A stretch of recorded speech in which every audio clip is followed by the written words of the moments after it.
அனைவருக்கும் வணக்கம். இதுதான் உங்களின் தினசரி சமையல். இன்னைக்கு நம்ம பப்பாளி காய வச்சு அல்வா செய்ய போகிறோம். இந்த அல்வாவை ரெண்டு விதமாக செய்ய போகிறோம். ஒன்று நார்மல் அல்வா மாதிரியும், ஒன்று கேரட் அல்வா மாதிரி பால் ஊற்றி துருவி போட்டு செய்ய போகிறோம். இது ரெண்டும் குழந்தைங்களுக்கு செஞ்சு கொடுங்க. பப்பாளி காய்ங்கிறது தெரியாமல் ரொம்ப விரும்பி சாப்பிடுவாங்க.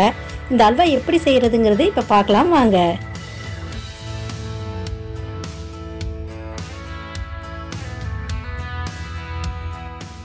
இந்த அல்வாவுக்கு நல்லா முத்தின பப்பாளி காயாக எடுத்துட்டு அந்த காம்பை உடைச்சிட்டு அந்த காம்பு பகுதியை மட்டும் நம்ம வெட்டி எடுக்க போகிறோம். அப்போ தான் அதில் உள்ள பாலெல்லாம் வெளியில் வந்துடும். அல்வா செய்யும்போது ரொம்ப நல்லா டேஸ்ட்டாக இருக்கும். இதுமாரி எல்லாத்தையும் பொறுமையாக வெட்டி எடுங்க. இங்கே பாருங்கள், இப்போ எவ்வளோ பால் வலியுது பாருங்கள். வெட்டின பகுதியை அப்படியே தட்டில் வச்சுட்டு கவிழ்த்து வச்சுட்டு நம்ம சுவரோடு ஒட்டி வச்சுருங்க. 1 மணி நேரம் இப்படி வச்சிட்டிங்கன்னா எல்லா பாலும் வடிஞ்சிரும். பப்பாளி அல்வா செய்யும்போது ரொம்ப டேஸ்ட்டாக இருக்கும். இப்போ 1 மணி நேரம் ஆச்சு. நம்ம எடுத்து பார்க்கலாம் எப்படி இருக்குங்கிறத. இங்கே பாருங்கள் எவ்வளோ பால் வலிஞ்சிருக்கு பாருங்கள் தட்டில். அடுத்தபடியாக நம்ம வெட்டின பகுதியிலும் நிறைய பால் இருக்கும். இதுமாரி தண்ணி விட்டு நல்லா அலசி எடுத்துங்க. இப்போ நம்ம நல்லா கழுவியாச்சு. இப்போ அடுத்ததாக மேலே உள்ள தோலெல்லாம் எடுக்க போகிறோம். தோல் சீவுறது மூலம் நல்லா தோல் சீவி எடுத்துருங்க.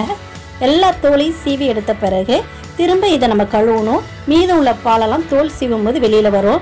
இதுமாரி ஒரு கிண்ணத்தில் தண்ணி வச்சு 2-3 வாட்டி நல்லா கழுவிடுங்க. இந்த பாலெல்லாம் போகட்டும். அப்போ தான் அல்வா செய்யும்போது அந்த விறுவிறுப்பு இல்லாமல் ரொம்ப டேஸ்ட்டாக இருக்கும். கழுவியாச்சு. இப்போ வெட்டிட்டு இதில் உள்ள விதையெல்லாம் நம்ம எடுத்துடலாம். எல்லா விதையும் எடுத்து வச்சுக்கலாம். இப்போ இதில் ஒரு பாதியை நம்ம நார்மல் அல்வாவும், இன்னொரு பாதியை கேரட் அல்வா ஸ்டைலில் செய்ய போகிறோம். ஒரு பாதியை எடுத்து கேரட் துருவுறது மூலம் நல்லா துருவி எடுத்துருங்க. நைஸாக துருவி எடுத்துக்கலாம். இங்கே பாருங்கள், துருவி எடுத்தாச்சு. இதை தனியாக எடுத்து வச்சுக்கலாம். அடுத்தது மீத பாதியை நம்ம சிப்ஸ் சீவிர ஸ்லைசர் மூலம் நல்லா நைஸாக சீவி எடுத்துங்க. இதுமாரி நைஸாக நல்லா சீவி எடுத்த பிறகு இது பேஸ்ட்டாக அரைக்க போகிறோம். நைஸாக சீவியாச்சு. இது ஒரு மிக்சி ஜாரில் போட்டு தேவைக்கான தண்ணியை விட்டு நல்லா பேஸ்ட்டாக அரைச்சி எடுத்துருங்க. மிக்சி ஜாரில் சேர்த்தாச்சு. இப்போ நல்லா அரைச்சாச்சு. அதை ஒரு பவுலில் எடுத்து வச்சுக்கலாம். இதுமாரி எல்லா பப்பாளியும் நம்ம நல்லா பேஸ்ட்டாக அரைச்சி எடுத்து வச்சுருங்க.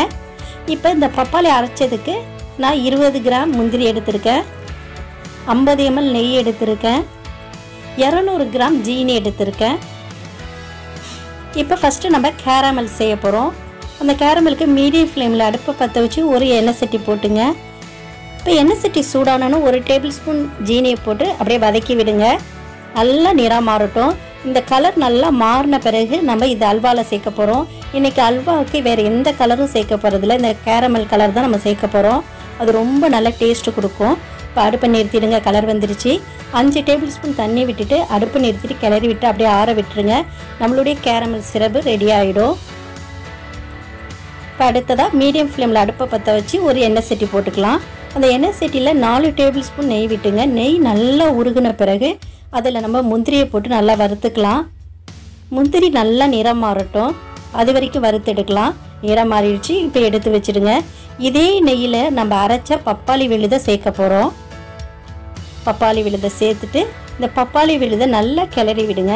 இந்த விழுது நல்லா திக்காகிற வரைக்கும் நம்ம கிளறி எடுக்கணும். மீடியம் ஃப்ளேம்லேயே செய்யலாம். அப்போ தான் அடி பிடிக்காது. இங்கே பாருங்கள், 2-3 நிமிஷத்தில் நல்லா திக்காயிடுச்சு. இந்த பதம் வந்த பிறகு நம்ம எடுத்து வச்சுருக்க ஜீனியை சேர்த்துக்கலாம். ஜீனியை சேர்த்துட்டு நல்லா கிளறி விடுங்க. கிளறி விட்டுட்டு நம்ம கேரமல் சிரப்பை இதில் சேர்த்துக்கலாம்.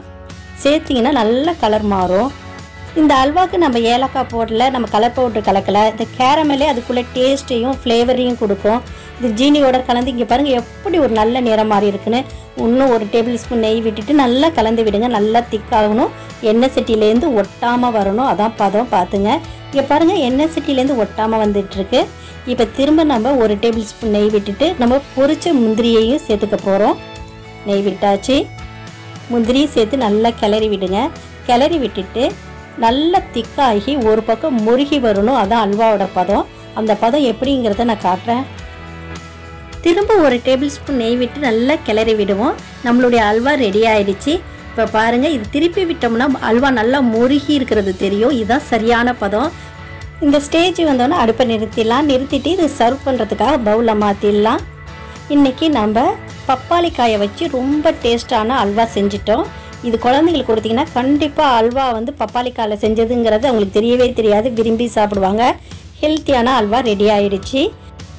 அடுத்ததாக நம்ம கேரட் அல்வா ஸ்டைலில் பப்பாளி அல்வா செய்ய போகிறோம். அதுக்கு துருவின பப்பாளி காய் எடுத்துக்கலாம். இந்த பப்பாளி காய்க்கு 200 கிராம் ஜீனி எடுத்துக்கலாம். காய்ச்சின பால் 250 ml எடுத்துக்கலாம். 20 கிராம் முந்திரி, 50 ml நெய் எடுத்துப்போம். இப்போ மீடியம் ஃப்ளேமில் அடுப்பை பற்ற வச்சுக்கலாம். அதில் ஒரு எண்ணெய் சட்டி போட்டுங்க. அந்த எண்ணெய் சட்டியில் 4 டேபிள் ஸ்பூன் நெய் விட்டுட்டு நெய் நல்லா உருகின பிறகு முந்திரியை போட்டு நல்லா பொன்னிறமாக வறுத்து எடுத்துப்போம். முந்திரி போட்டாச்சு, நல்லா வறுத்து எடுத்துங்க. இப்போ நம்மளுடைய முந்திரி நல்லா கலர் மாறிடுச்சு. இந்த ஸ்டேஜில் நம்ம இதை எடுத்து வெளியில் வச்சிடலாம்.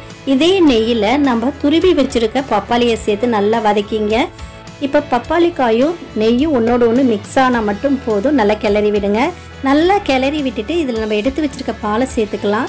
பாலை சேர்த்துட்டு நல்லா கிளறி விடுங்க. கிளறி விட்டு நல்லா வேக வைக்கலாம். பால் நல்லா திக்காகி சுண்டிடணும்.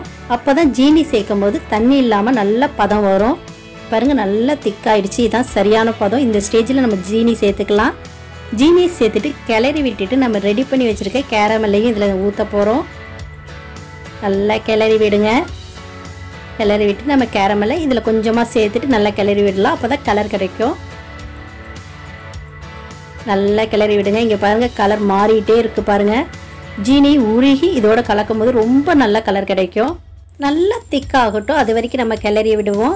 நல்லா திக்கான பிறகு இதில் 1 டேபிள் ஸ்பூன் நெய் விட்டுட்டு திரும்ப நல்லா கிளறி விடுங்க.